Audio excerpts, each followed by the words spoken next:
যে কোনো নিরামিষের দিনে বাড়িতে গেস্ট এলে পনিরের রান্না তো হবেই।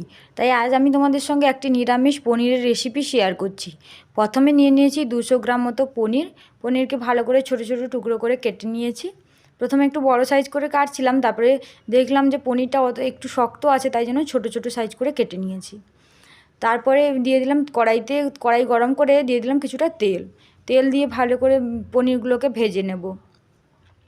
পনিরগুলো আমি ভেজে নিচ্ছি। ভালো করে পনিরটা ভাজা হয়ে গেলে পনিরটাকে তুলে রেখে দেবো সাইডে। তারপরে এবারে কড়াইতে দিয়ে দিচ্ছি ওই তেলে খানিকটা পরিমাণে দিয়ে দিচ্ছি গোটা গরম মশলা আর জিরে, আর দিয়ে দিচ্ছি 2 চামচ মতো আদা বাটা, আর একটা বড় সাইজের টমেটোকে পেস্ট করে দিয়ে দিলাম। দিয়ে ভালো করে এবারে মশলাটাকে কষিয়ে নিলাম। তারপরে দিয়ে দিচ্ছি পরিমাণ মতো হলুদ, লঙ্কা, লবণ ও 1 চামচ জিরে গুঁড়ো, 1 চামচ ধনে গুঁড়ো দিয়ে ভালো করে কষিয়ে নেব।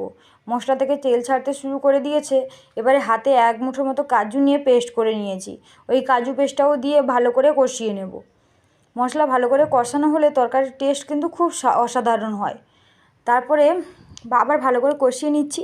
কষিয়ে নিয়ে এর মধ্যে দিয়ে দিচ্ছি 1 চামচ পনির কড়াই মশলা দিলে তার টেস্ট খুব ভালো হয় আর স্মেলও খুব ভালো আসে।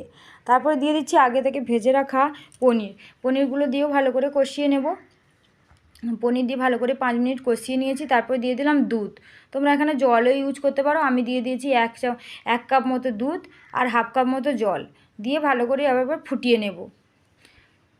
ভালো করে ফোটানো হয়ে গেছে। এরপরে দিয়ে দিচ্ছি ঘরে তৈরি করা ঘি এবং একটু চিনি। নিরামিষ তরকারিতে চিনি দিলে তরকারির টেস্ট কিন্তু খুব অসাধারণ লাগে। তারপর এই তরকারিটা তুমি লুচি, রুটি বা ফ্রাইড রাইসের সঙ্গেও সার্ভ করতে পারো। আর যদি আমার রেসিপিটা ভালো লেগে থাকে প্লিজ লাইক করে দিও।